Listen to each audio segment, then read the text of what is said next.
about doing some of these suspension things is when you don't have a lift, which I don't. Obviously, this is just my home garage. Trying to do everything in the garage that I can. I really would like to do the whole car in here. So the problem with doing the rear suspension is a lot easier doing it up in the air, but we're gonna have to get this thing on some jack stands, get it as high as we can, and it's got the stock 12 bolt in it, 411s, the posi. This has the Ride Tech build your own with QA1 coilovers in it right now. Okay, so we got to lift it up about as high as we can.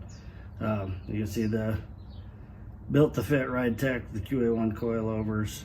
The original 12 bolt with the Ride Tech brackets welded on. All right, 12 bolts out.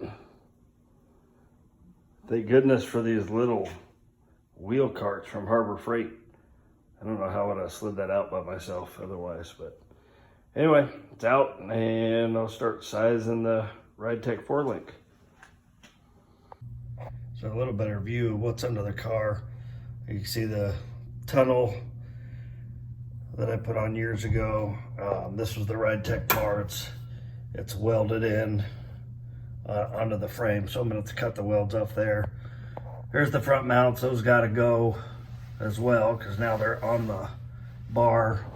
And then you can see here's the stock spring perches, which is, that's all welded in. So I'm going to start cutting here and then work my way back. So I'm going to be death by grinder under here, so might as well get it done.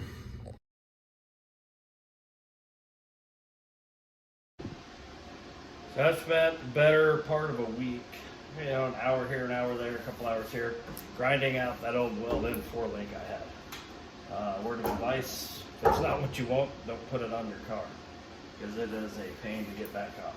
So anyway, I am making room right now for the Ride Tech frame connectors, which also is what mounts your rear bar for your 4-link. So I can't get it to fit in.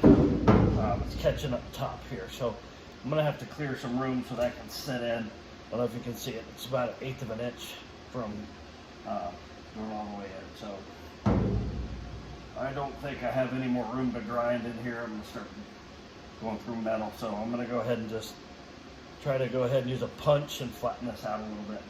So we'll see what happens. So first test fit's done. I got all this ground out. This is all tight, set really nice in here once it's all done.